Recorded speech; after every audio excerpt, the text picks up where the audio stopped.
Com a publicação do livro A Origem das Espécies, parte da população que não compreendeu o livro acreditou que o Darwin estaria propondo que os seres humanos descendiam dos macacos.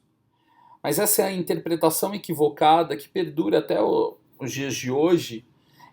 Seria algo similar a dizer que eu descendo do meu primo. Essa ideia não faz muito sentido e não foi isso que ele propôs. O Darwin propõe o conceito de ancestralidade comum, mais ou menos como dizer que eu e meu primo descendemos dos nossos avós. Isso sim faz mais sentido. Nossas semelhanças são grandes porque nós descendemos dos mesmos avós. Quando ele vai falar então da espécie humana e dos chimpanzés, eles falam que existem inúmeras semelhanças entre essas duas espécies porque compartilham um ancestral comum recente, mais recente entre si do que com outras espécies, por exemplo, de uma planta. Mas o Darwin afirma que nós, os chimpanzés e as plantas, também compartilhamos ancestrais comuns, mas que são mais distantes do que, por exemplo, nós e os chimpanzés. Para representar essas ideias de ancestralidade comum entre diferentes espécies, a gente pode utilizar esquemas chamados de filogenias ou cladogramas. São representações esquemáticas que tentam nos informar o grau de parentesco das espécies. Esse esquema também pode ser chamado de árvore filogenética, e eu trouxe uma para a gente conversar e entender melhor como elas devem ser interpretadas. Uma árvore filogenética é constituída por terminais, espécies terminais, que vão ter seu grau de parentesco analisado. Esses terminais apresentam linhas que se encontram em nós. Esses nós, que em alguns aqui eu coloquei uma letra, um A, B, C, seriam os ancestrais comuns. Então o que eu posso ler dessa imagem? Que eu tenho 7 espécies atuais que apresentam diferentes graus de parentesco entre si.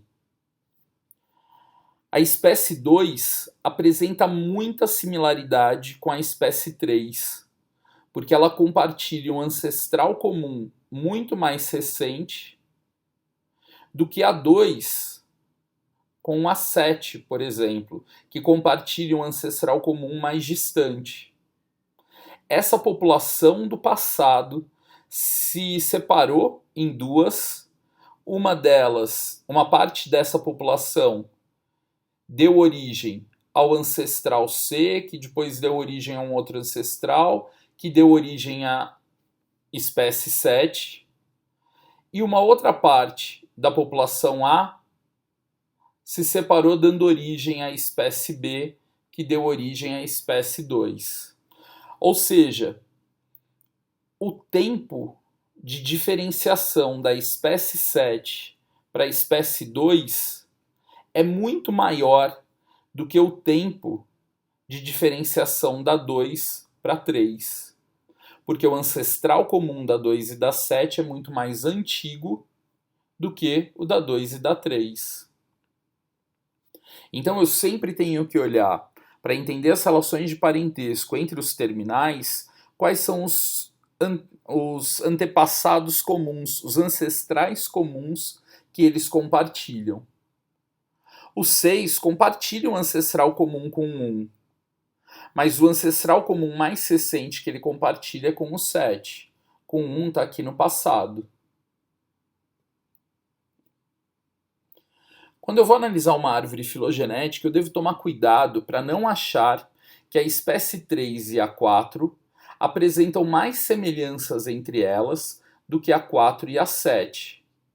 Como as duas estão próximas geograficamente, dá a entender que elas são muito aparentadas, mas não, o ancestral comum de 3 e 4 é esse aqui.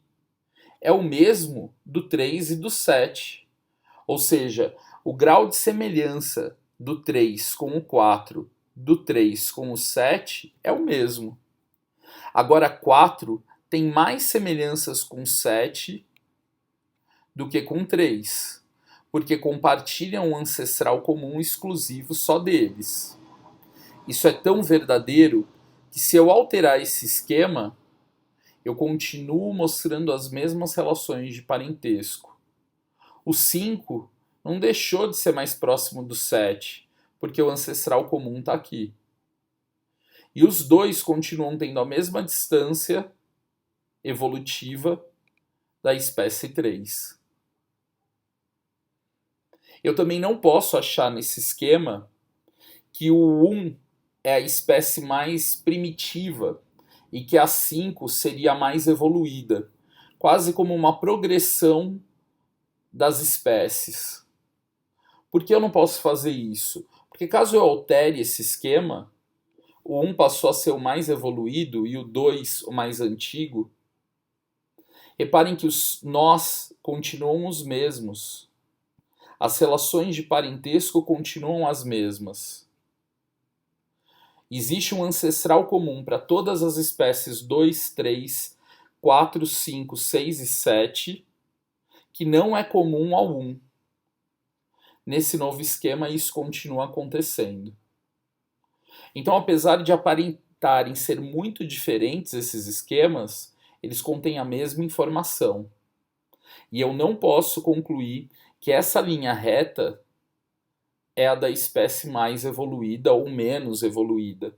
Todas essas espécies atuais são igualmente evoluídas. Todas elas tiveram o mesmo tempo de diferenciação dos seus ancestrais comuns. Quando eu mudo essa reta aqui, representada em verde, eu estou mudando significativamente as informações sobre o grau de parentesco filogenético dessas espécies. Apesar do meu esquema nem ter mudado muito, né? Eu só mudei um pedacinho dele, eu alterei significativamente as informações que estavam apresentadas aqui. Antes eu dizia para você que 3 e 7 apresentavam mais semelhanças entre eles do que 7 e 1. Agora isso não é mais verdade, porque existe um ancestral comum entre o 1 e o 7, que não é o ancestral comum com o 3. Então é importante a gente tomar cuidado para garantir que os nós, nessa mudança que a gente fez, não se alteram. Na minha árvore filogenética, eu também posso representar a ocorrência, o surgimento de algumas adaptações. Então aqui eu estou mostrando para vocês uma característica 1. Quando eu faço esse símbolo na filogenia, eu estou mostrando que o antepassado, o ancestral comum anterior a esse risco, não apresentava essa característica. Quando por seleção natural ele se diferenciou para a espécie 1 e para o ancestral das demais espécies, uma das diferenciações foi o surgimento da adaptação 1, que só foi ocorrer no ancestral comum de todas essas 6 espécies. Que característica deve ser essa que as 6 espécies têm e que aquela outra número 1 não teria? Bem, parece que é a ocorrência de óculos. Agora reparem que esse ancestral que tem óculos, nessa linhagem tem um olho só, e nessa outra linhagem tem 2 olhos. Então provavelmente essa adaptação número 2, ela deve ser a ocorrência de 2 olhos, o que não existia antes. Então aqui com esse símbolo eu represento as adaptações presentes na evolução desses grupos. Apesar dessas filogenias serem muito diferentes, elas contêm as mesmas informações. Elas mostram as relações entre os grupos terminais, compartilhando ancestrais comuns ao longo do tempo. Em todas elas eu tenho a mesma informação.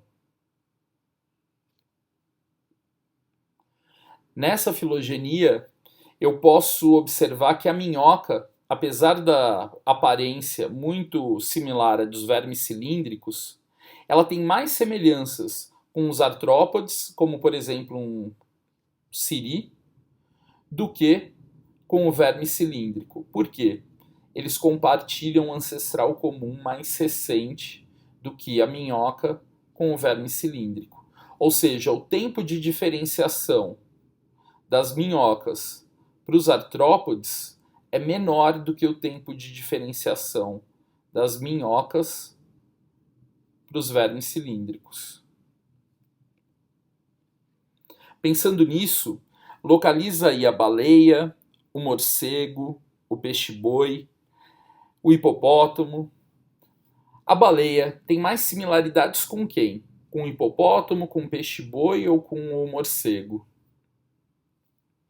Apesar da baleia ser um animal aquático, como o peixe-boi, os dois compartilham um ancestral comum mais distante que a baleia e o hipopótamo.